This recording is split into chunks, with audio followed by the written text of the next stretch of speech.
చూడండి ముద్దల కోసం ఎట్లా కొట్లాడుతున్నారు మా పిల్లలు. నాకు పెట్టు అని మామిడి చట్నీ కోసం. ఓకే, ఇప్పుడు నేను తింటాను. నాటను స్టార్ట్.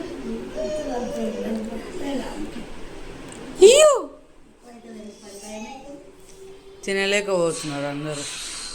నాలుగే వలిగింది నాది. ఏ టైమింగ్లో వలిగిందా అనుకుంటున్నా.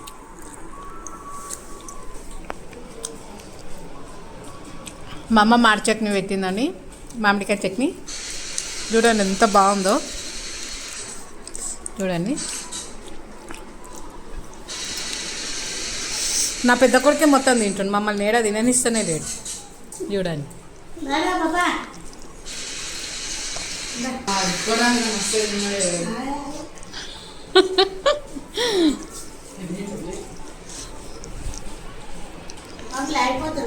వస్తున్నా.